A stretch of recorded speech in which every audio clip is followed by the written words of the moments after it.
Salut les topiens! Hormis les parcs Universal, il est quand même assez rare qu'on fasse des digressions sur les autres parcs d'Europe. Il nous est arrivé bien sûr l'année dernière de parler de l'arrivée du coaster Toutatis en France. Je voulais vraiment qu'on se penche sur la nouveauté la plus attendue en Europe. C'est bien sûr ce qui se passe actuellement à Europa Park, désigné à plusieurs reprises comme étant le meilleur parc à thème au monde. C'est un parc qui accueille plus de 6 millions de visiteurs par an et c'est un parc qu'on peut considérer comme étant un des grands rivals de Disneyland Paris en Europe. C'est aussi un parc, et ça faut bien l'avoir en tête, qui est un constructeur, qui a d'ailleurs lui-même parfois fourni des attractions pour Disney, car j'ai découvert il n'y a pas longtemps par exemple que le Pays des Contes de Fées était effectivement une technologie MacRide. MacRide, c'est effectivement le nom de cette société qui peut construire des infrastructures dans les autres parcs à thème, et donc à Europa Park forcément beaucoup, même la plupart des attractions sont en fait ce qu'on appelle des MacRide. Et donc Europa Park, c'est pas seulement un parc à thème, c'est une sorte d'exposition pour les professionnels du secteur qui peuvent se fournir sur ce marché. Et d'ailleurs ça se voit un peu dans les allées d'Europa Park qu'à l'origine c'était pas forcément pensé comme étant un parc à thème, et par ailleurs vous avez un catalogue très vaste d'attractions, des plus familiales aux plus sensationnelles. Europa Park va ajouter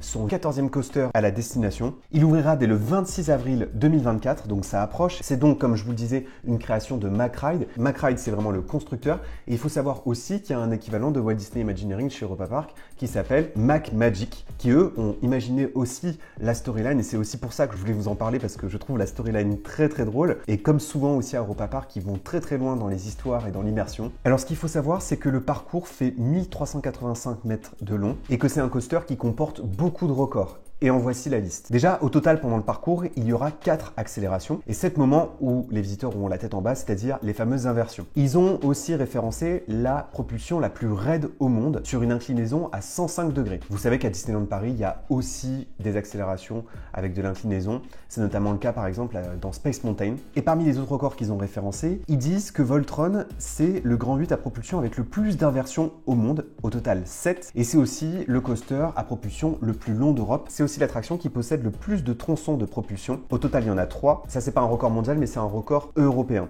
c'est-à-dire de zone où le coaster va accélérer. C'est un coaster dont les véhicules ont déjà été dévoilés, dont une partie du on-ride a aussi été dévoilée. Les véhicules d'ailleurs sont magnifiques. Il y a le logo de l'attraction qui est inscrit sur chaque véhicule. Je trouve que les sièges, les finitions sont aussi magnifiques. Il y aura également 4 visiteurs par rangée.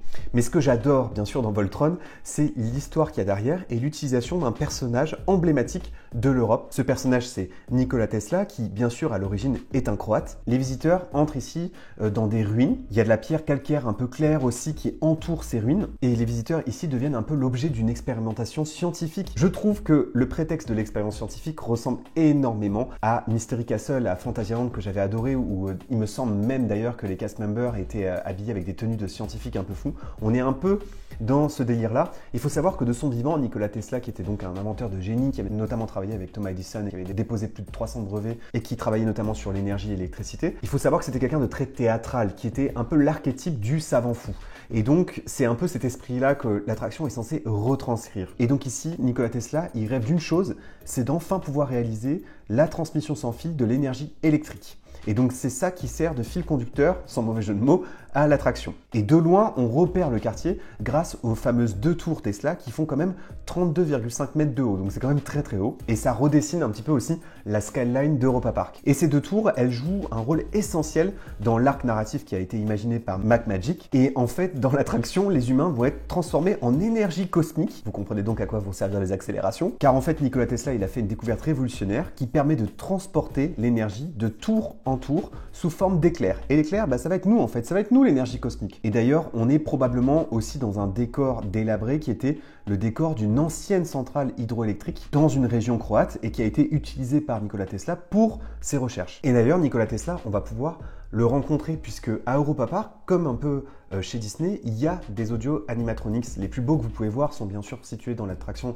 Pirates in Batavia et on pourra désormais voir Nikola Tesla prendre vie et c'est lui qui va inciter les visiteurs à rejoindre l'expérience pour découvrir son invention un peu électrisante. Je trouve ça extraordinaire. Pendant des années, c'était la course aux licences. Tous les parcs devaient avoir les licences les plus populaires. Dans les années 2000, c'était un peu le cas aussi avec des licences comme l'Âge de glace, Shrek, Arthur les Minimoys. Et de plus en plus, je remarque dans les parcs européens, il n'y a pas que chez Europa Park que c'est comme ça, on est de plus en plus à la recherche d'histoires déjà libres de droit, parce qu'évidemment ça coûte moins cher d'utiliser l'histoire de quelqu'un qui est tombé dans le domaine public en quelque sorte, ou du moins d'utiliser des œuvres qui sont tombées dans le domaine public. Et puis, en fait, les parcs, au-delà de cet intérêt qu'ils ont à créer des personnages qui leur coûtent rien en termes de licensing, c'est aussi un choix de revenir à la storyline d'origine des parcs à thème. Europa Park est censé raconter l'histoire qu'on a en commun en Europe, et effectivement, Nikola Tesla raconte cette histoire, et c'est aussi le prétexte pour découvrir la Croatie. Puisqu'en fait, dans toutes ces zones dédiées à l'univers croate, il y aura une nouvelle exposition qui va s'appeler Croatian Inspiration, qui va présenter de manière ludique les principales inventions et réalisations de la Croatie. Et ça, pour moi, je trouve ça très fort que Europa Park revienne vraiment à l'essence même de ce qui est censé véhiculer comme valeur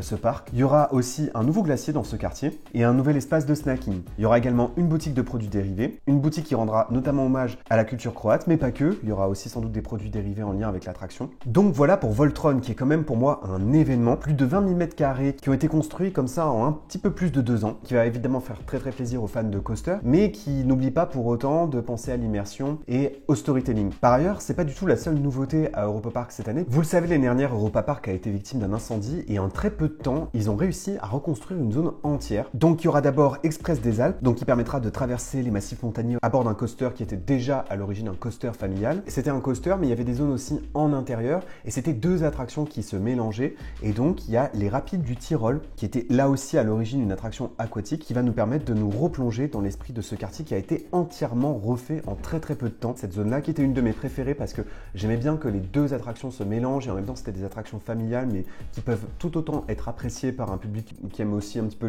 les sensations. C'était un peu l'équivalent du train de la mine à Disneyland Paris si vous voulez. Et donc la destination à choisir cette année, bien sûr, c'est Europa Park. C'est là où il y a le plus d'attentes cette fois-ci, après une année record au parc Astérix, qui fête d'ailleurs cette année le parc Astérix son 35e anniversaire. Et donc c'était pour moi important bien sûr de vous parler de ce qui se passe, puisque bien sûr une grande partie des fans Disney sont des grands amateurs de Europa Park. Voilà, merci d'avoir regardé cette vidéo les Topiens. N'oubliez pas que vos rêves sont éternels. Bye!